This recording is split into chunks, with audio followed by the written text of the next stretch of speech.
Hey, good morning, good afternoon, wherever you're listening to this from. I'm Dr. Tim Weir, live in Raleigh, North Carolina.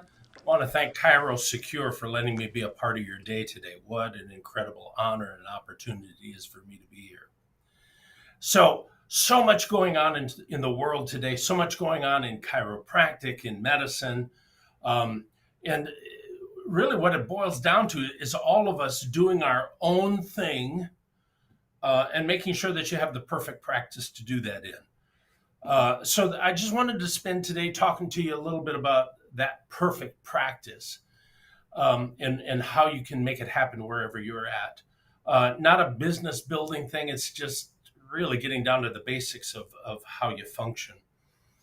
One of the first things that we talk about when we talk about the perfect practice is, and I say practice, practice, practice. You just, you're in practice, and you're going to be practicing until the day they close the lid on your coffin, because every one of us learns every single day, and if you're not doing that, then you're not doing it right. You got to get back to learning. You got to get back to doing what you love and loving what you do. I'm amazed by how many people live for the weekend. It's, oh my God, it's Wednesday. It's Wednesday. I can't wait till Friday night, then I'm off. Evidently, you're not doing what you love, or you're doing the right thing in the wrong place. Does that make sense? So let's get you back on track. Do what you love and love what you do. Find out what you need to change and change it. I remember about 10 years ago, I had been practicing. I graduated in 81 from Palmer College. And I graduated and started practicing, and I practiced, every day I would go to the office. But I got into a rut and got into the routine of doing the same thing over and over and over again. I've said before, my license renewals, I'd go to an activator seminar. If I had to twice a year, I would do that. That's all I did was activator seminars for my license renewals. And then I got to the point where I just didn't want to do it anymore. Got tired of going to the office, got tired of dealing with patients, got tired of dealing with staff. If I'm talking to you, raise your hand. And so I almost got to the point where I was going to quit. And then I got hooked up with Dr. Mark Studin at the Academy of Chiropractic. And I really liked doing PI because I found out there's like this investigative part of me that loves delving in and finding out what's wrong. Why did this happen? How did this happen? And so Mark helped me get into learning how to do that to the best of my ability. And from that point, I've had just a blast. I'm telling you, on Sunday, I love my church. I love going to church, love doing all that stuff. But Sunday night comes, I'm ready to get back into the office on Monday morning. This will be my 43rd year, 44th year I'm coming on. Man, it goes fast, I'm telling you. And so find out what you love doing and then do it. Do it to the best of your ability and work hard doing it. I hear a lot of consultants. I've seen consultants, they're like 18 years old. I don't know how they got a license, but they're 18 years old. And then they're putting out these seminars of how to have the biggest practice in the world. They're 18 freaking years old, and they're telling me what to do. Listen, when you've been doing it for 44 years and you're doing it every day and you're making a good living doing it, I want to hear from you. So I'm telling you some good stuff today because you can do it. You can make it. It's just an incredible thing, but you got to work hard. These people who say, work 2 days a week and then, go to the beach the rest of the day. That's just stupid. Get in doing what you love. Take care of sick people. Get them well and enjoy what you do. Now, that's point number one. Practice, practice, practice. Get into practice every day. So, and here, I'm in my office at 5:30 in the morning. And at about 5:45, I have people lined up waiting to get in.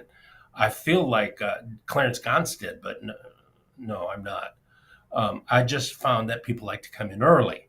It gives me an early start, and probably 40-50% of my day is done by 10 o'clock, 11 o'clock in the morning. So I get in here and bam, hit it hard. Now, I'm going to tell you, when I go home at night, I am bushed. But that's a good feeling. It's a good feeling to go home and just be bushed and go to sleep and wake up and with an excitement to get back in the office. So practice, practice, practice. Number 2 is be you. Don't try to be somebody else. Don't try to play, you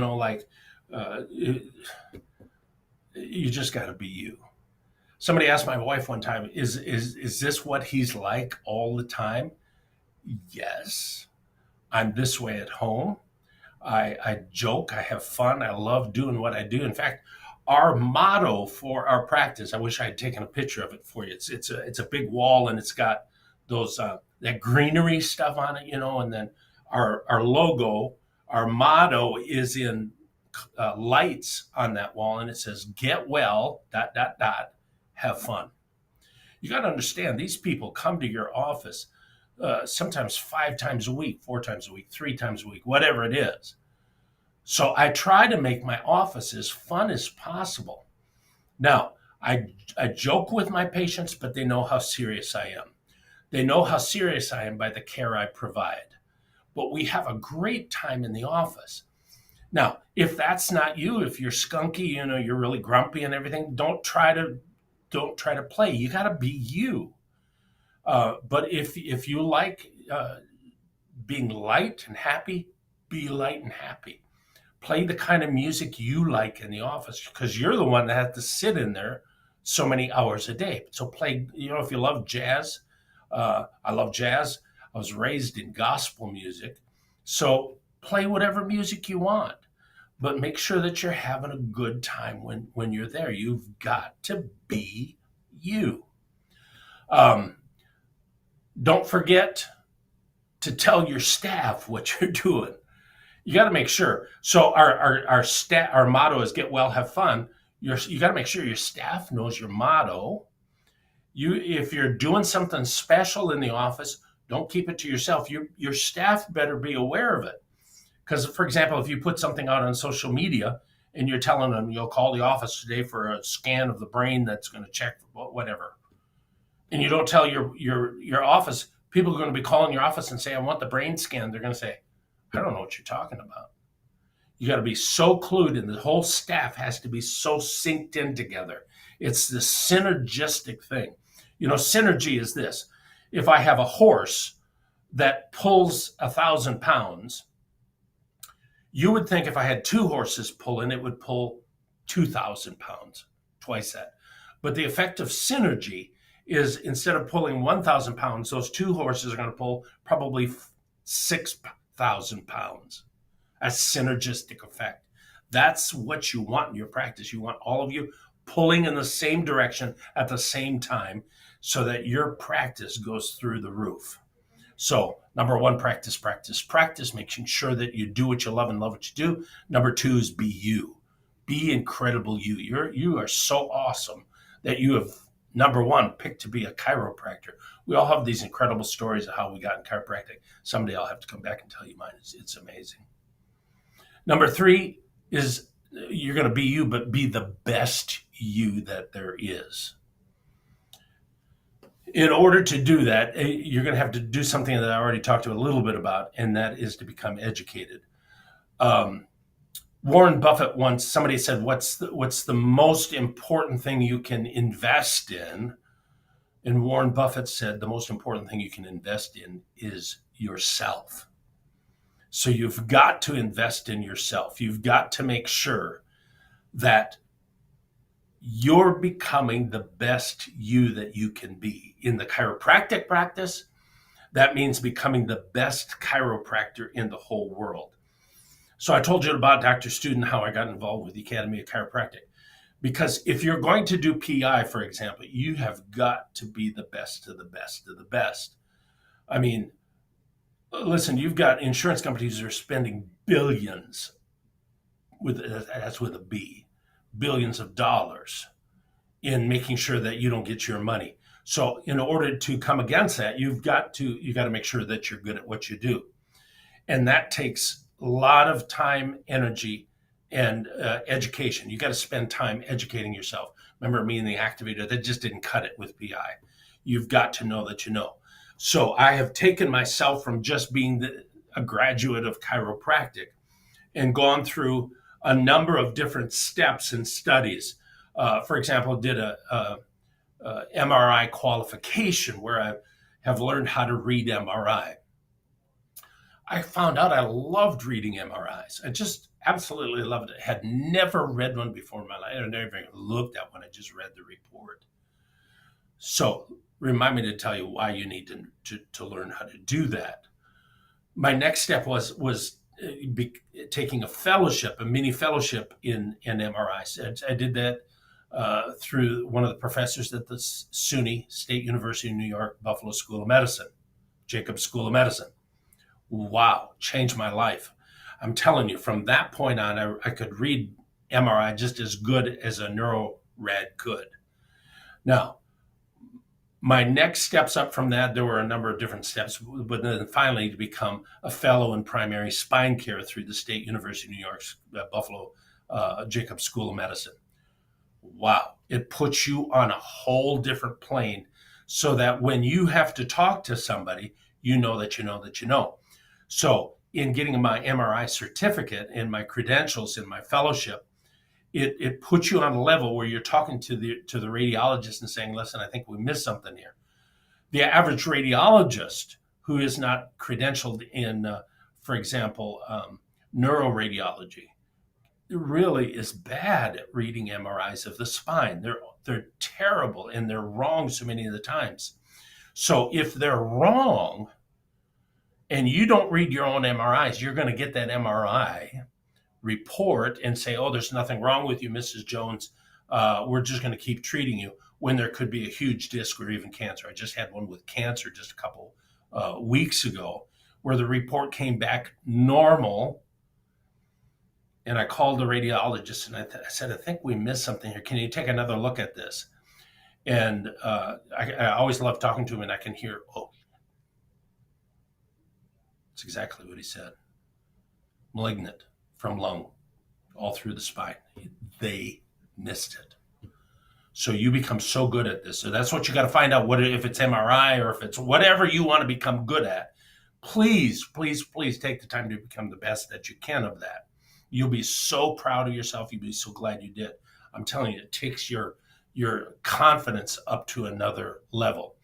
It is not the same as it was in 1981. 1981, I could do some adjustments, write back pain on a piece of toilet paper, $50 for the adjustment, send it to the insurance company. I got paid. That doesn't work no more. You've got to be credentialed, and you know it isn't just any credential that you can get credentialed in. I mean, you can't just take a weekend seminar and say, well, I got this. The judge is going to throw you right out of court. So decide what you want to become and become the best of the best of the best. So number one, practice, practice, practice. Number two is be you. In doing all of this, be you. And number three, be the best you that there is. And number four, because of the season that we're in, I want to tell you something. Be thankful for what you have. Spend time every day. I get up early in the morning. I'm up at 4:15 in the morning, by the way. And I spend time a little bit in prayer and meditation. And then I spend time reading. But I also write down, I journal what I'm thankful for. Thankful for all kinds. Well, Doc, I'm really not afraid. I'm afraid there's really nothing I'm thankful for. Really? If you have a family, if you have a marriage, if you have a house that you live in, your practice, it might not be the best practice that you got right now, but you can work on it. Thank God that you have the ability to work at it. You can go into a toilet in the inside of your house and go to the bathroom and flush it. I can go to that light switch over there, flip on the light, and a light comes on. You can be thankful you're not laying down in a cancer ward somewhere with cancer of the spine. We all have something to be thankful for. Be thankful for what you have. I told somebody sometime, you've got to, I told them the story one time. somebody needed some money, and I gave him $500 or so, $500,000, something like that. And somebody said, well, if I had your money, I'd give it too. And I said to him, how much money have you given to anybody right now? Well, Doc, I'm going to wait until I got money. And I said, if you're not giving it now from where you're at, you wouldn't give it if you were a millionaire. So start where you're at. Start making, I'm serious, make a list of where you're at and what you can be thankful for. We all have stuff to be thankful. I thank God for America. I thank God for chiropractic and what it's done. So spend time being thankful. Somebody once said your attitude of gratitude determines the altitude at which you fly. If you want to fly, if you want to be the best of the best, if you want to become great at what you do, be thankful. Be you. Get back to loving chiropractic and become the best. Listen, you've been awesome. You've been I appreciate you listening. I also want to again thank ChiroSecure. What an amazing thing that we can do to get together, and they're bringing us together as a family. Happy Thanksgiving to you and your family, and God bless you.